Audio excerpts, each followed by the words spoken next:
Hi, in this video we want to discuss horizontal shifts and vertical shifts, basically trigonometric function shifts.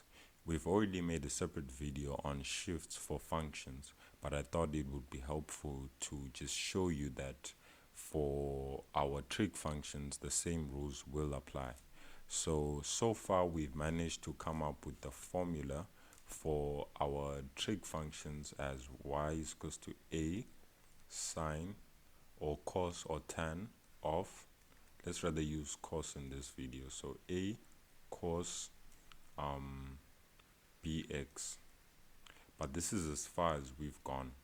We haven't discussed any shifts. What would shifts look like in this example? So we'd have a minus p and a plus q at the end, and now we have to think or ask ourselves, how do these two values affect our function? So what I'm going to have here is I'm going to draw a normal cos function. So normal cos function starts from 1, goes down to minus 1, then comes back up like that. Now what would happen if I were to shift this function?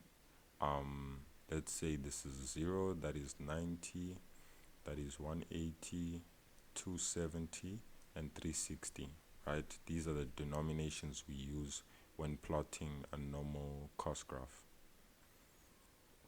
Then now I want to shift my function, let's say 90 units to the right. So what I would have is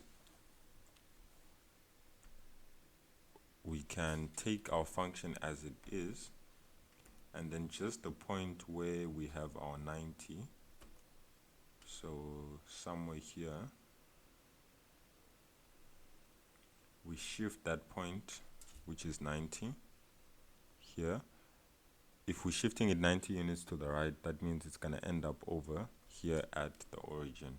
So that point goes up to the origin, and now we have something like this. So everything has moved by 90 degrees, and it's not completely perfect, but it should make some sense. So originally this point here was at 0, but now it has shifted, it's now at minus 90.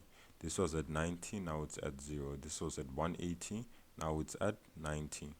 This was at 270, the point where it crosses above, now it's going to be at 180.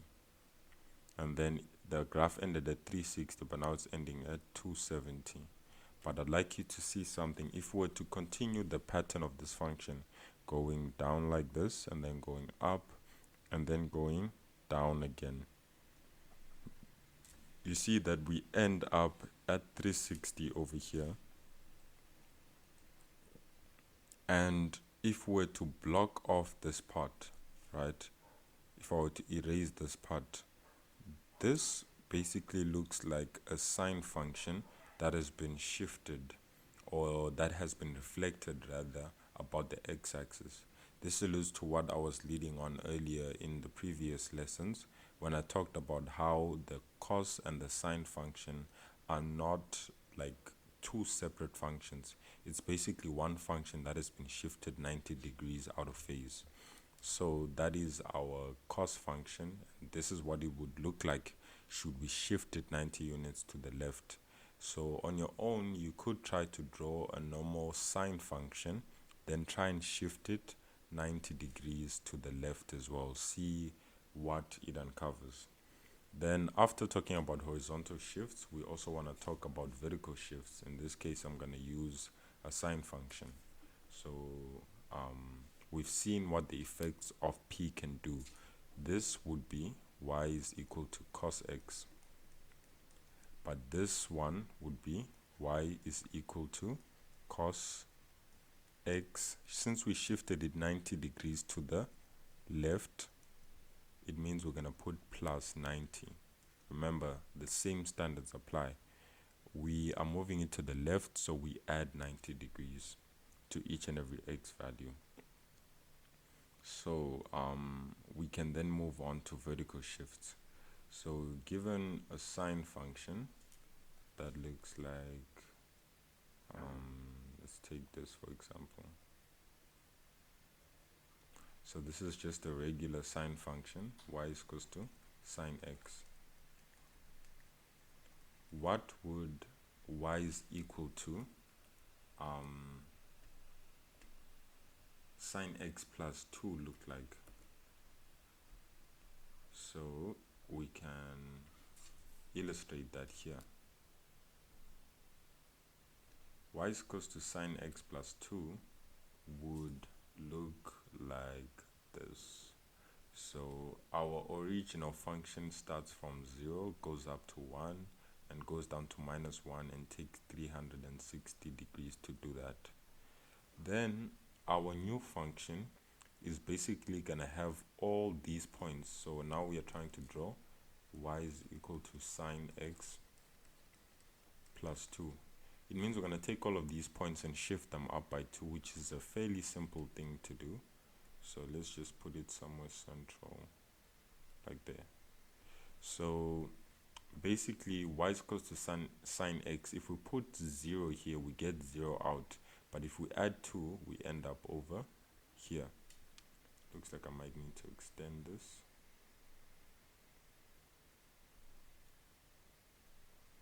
So as I was saying, if you put 0 into sine x here, you get 0, but then we add 2 to get that point. If we put 90, we know we're supposed to get 1, but plus 2, we get 3. So it will go up to that point.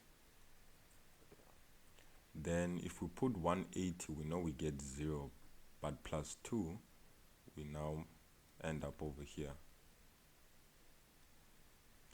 Then maybe this is not central, or like that. Then 270 would give us minus 1, but minus 1 plus 2 would give us 1, so we end up over here. Then 360 would give us 0, but plus 2 we end up at 2. And then you just join your points to get the new function. So this is what our graph would look like should we shift it up by 2 units. And if you shift it down, it would be the same thing. If you shift it up by 15 units, you just draw the same function. But do you see how 2 has now become the rest point of the function? In other words, it seems like y is equals to 2 has now become the new x-axis. If you're used to drawing these functions on the x-axis, then that's what it would seem like, because they are now oscillating equally above and below the line y is equals to 2 instead of the x-axis. But this will be all for function shifts. Naturally, they are the same as the normal functions, the way we shift them. But what's interesting is that if you shift it by the value of its period, it will stay the same. Meaning if you take this function and you shift it 360 degrees out of phase, so to the left, like that, what would be left is just the same function again.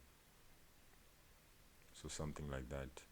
This is because these functions are what we call periodic, which means they repeat themselves after completing a cycle. They do the exact same thing. For the intents and purposes of just demonstrating what these functions look like, I limited their range and I was just drawing them from 0 to 360. But trust that if you were to actually plot this, you could go up to, I don't know, thousands, millions, or billions of degrees, but then nothing interesting will ever happen because it will keep on repeating itself over and over and over again.